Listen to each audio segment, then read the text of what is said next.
Okay, सबसे पहले तो आप दोनों से जानना चाहेंगे ओके जानू किस तरह की फिल्म होने वाली है और आपके किरदार के बारे में थोड़ा कुछ हमारी ऑडियंस को ब्रीफ कर दो। ओके मैडम, आप बोलो। नहीं Come on.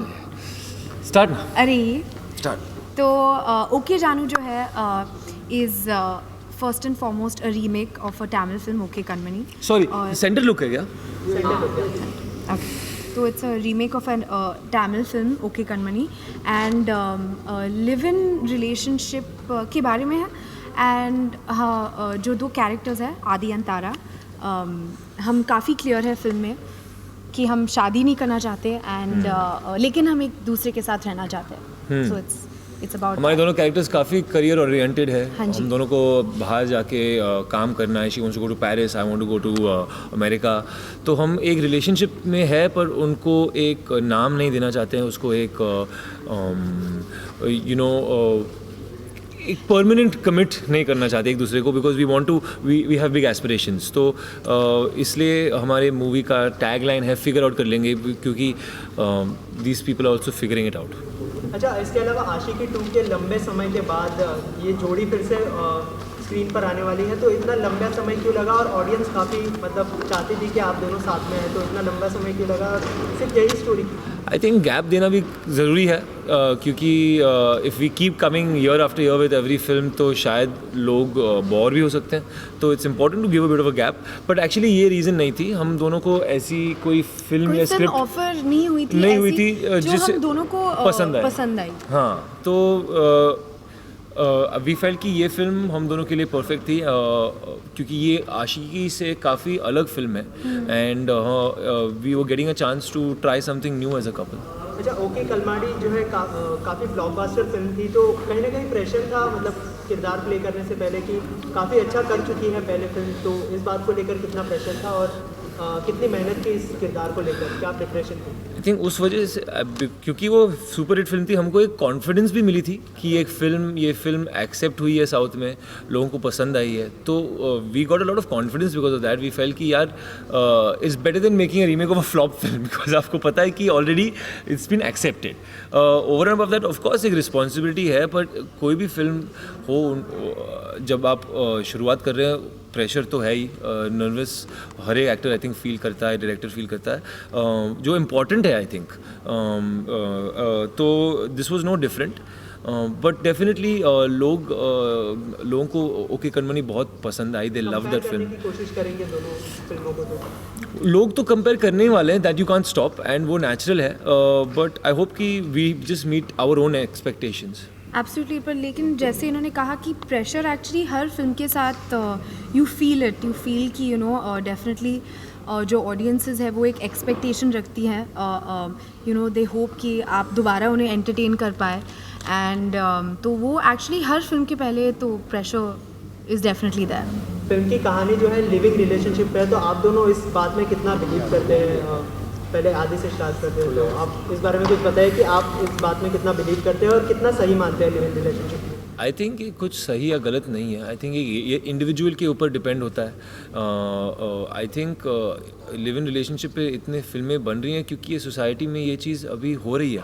People are living in with each other more and more and I think इसलिए directors and writers are writing about this subject.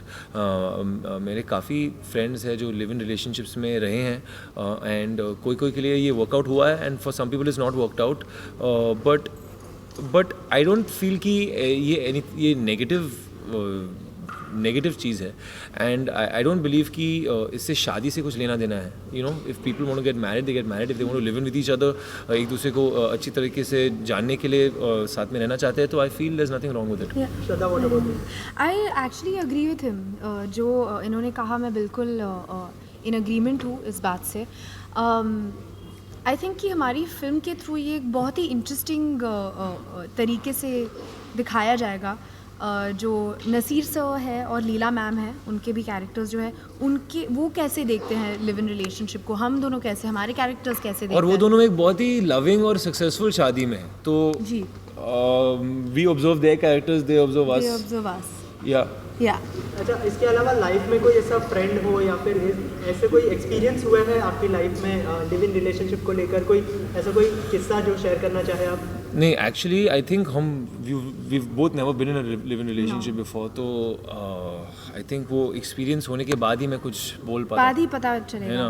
Yes इसके अलावा Like you said earlier, many filmmakers are making, on this subject of live-in relationship and no strings attached. So, do you think Okay Janu will, come out as a winner amongst all the other films that are there, or do you think it will, be redundant in that way? No, I think I'll tell you why I think it's not redundant is because it's doing it. It's not doing. The film is not only about a live-in relationship. It's actually a love story. They just so happen to get into a live-in relationship at some point in the film, and it's not being made a big deal about it. We're not preaching about this is wrong or see how modern we are. See what happens when you are in a live-in relationship. It's just a very matter of fact way. It's also done very respectfully. We've taken the permission of the older couple. It's kind of a new take on it, and it's not making a big deal out of it. To actually reduce the film to talking about it only in terms of it being a live-in relationship is actually wrong. It's more about a love story. They happen to live in together. इसके अलावा film का जो plus point था वो music था, जो जिसने काफ़ी मुकाम अच्छे हासिल कर लिए हैं। तो म्यूज़िक के बारे में क्या कहना चाहेंगे? फिल्म का कितना बड़ा पार्ट है इस फिल्म का खास करके? वेल डेफिनेटली जब आपके पास ए.आर. रहमान सर है, गुलजार साहब लिरिक्स लिख रहे हैं उनके, and he is this team that you have, हम दोनों बहुत खुश हैं कि हमें इस टीम में शामिल किया गया है। एंड मैं बहुत बड़ी फ़ैन हूँ रहमान सर की, एंड बहुत अच्छा लगता है जब you get a lot of love, आपको प्यार मिलता है अपनी फिल्म के लिए, म्यूज़िक के लिए। डेफिनेटली अच्छी फीलिंग तो होगी। या आई थिंक और तीनों गाने काफ़ी डिफरेंट हैं एक दूसरे से। ओके जानू एक सेलिब्रेटरी सॉन्ग है, फुल पावर सॉन्ग है, हम्मा एक ग्रूवी ट्रैक है, एन्ना सोना एक लव सॉन्ग है। तो आई थिंक लोगों को ये भी पसंद आया कि they getting different types of songs to listen to. Right. इसके अलावा आप दोनों का कोई फेवरेट गाना जो आप अगर 2 लाइनें ऑडियंस के लिए हो जाए अगर आपकी आवाज़ में? श्रद्धा तो ऑलरेडी आप और उनका साथ ये एक्चुअली मैं कहती जा रही हूँ कि ये बहुत अच्छा गाते हैं। एंड नहीं, पर मैं गिटार के पीछे छुप जाता हूँ। आज नहीं है गिटार तो मैं नहीं गा पाऊँगा। But which is your favourite song from the film? मेरा फेवरेट गाना फिल्म में से है एन्ना सोना। मेरा है टाइटल ट्रैक, और दोनों नहीं गा पाएंगे क्योंकि बहुत टफ है। एक तो अरिजीत सिंह ने गाया है जो आई थिंक श्रद्धा की आवाज़ में थोड़ा सा आई थिंक नहीं हो पाएगा, मैं ख़राब कर दूंगी गाने को। अच्छा, हम्मा लोगों को बहुत पसंद आया, जो ना गाना हो चाहे ये नया वाला वर्जन हो, तो आप दोनों से जानना चाहेंगे आप दोनों को स्पेसिफिकली कौन सा वाला अच्छा लगा था? ये भी क्वेश्चन बहुत ही टफ है क्योंकि दोनों बहुत गाने टफ बहुत क्वेश्चन अच्छे है। हैं। आप कैसे पूछ सकते हैं कि ओरिजिनल हम्मा अच्छा लगा या हमारा? बट मुझे तो लगता है कि ये नया हम्मा जो है, द हम्मा सॉन्ग, वो ओरिजिनल हम्मा की वाइब से बहुत ही डिफरेंट है। The original song is full on पागलपन and full power and madness and craziness which is amazing. And the new Hamma song is a little more groovy and little more bassy and it's got rap. So I think इतने different है एक दूसरे से कि they are two different types of songs. So I love both. Yeah. Did you see I do too. Salman and Nitya Menon when they performed? Did you take any inspiration or anything that you took back from OK Kanmani? We took a lot from OK Kanmani A क्योंकि lot. हम दोनों को वो film बहुत पसंद आई. We loved that film. That's the reason we did this. And we were in awe of the performances. तो I think we had a lot to. देखिए उनकी परफॉर्मेंसेस को रेप्लिकेट करना आई थिंक वो थोड़ा फूलिश होता क्योंकि we all bring our own personalities to our roles. पर to try and capture the essence of what the both of them did was our job, and that's what we try to do. The censor board has given a UA star with 4 cuts. Are you happy with it? As long as the film is releasing, we are happy with it. Yeah. I actually haven't been in touch with Shah to know कि even I. क्या कटा है क्या नहीं. But 4 cuts. Yeah, I guess I would have thought there should be no cuts, but it's okay. So what was the experience with Nasiruddin sir and Shahid Ali? And who? Shahid Ali. I heard something. Shahid Ali. Yeah, I heard Shahid Ali. वो भी एक अच्छा नाम है, Shahid Ali. My experience with working with Shahid Ali. तो actually जब मैं शाद से मिली थी, and this was I think before okay Jaanu and everything, मैंने उनसे कहा था कि मुझे उनकी साथिया फिल्म एंड बंटी और बबली बहुत पसंद है and I loved those movies and definitely एक जो मेरा एक मेंटल लिस्ट है of directors to work with, उनका नाम उसमें था।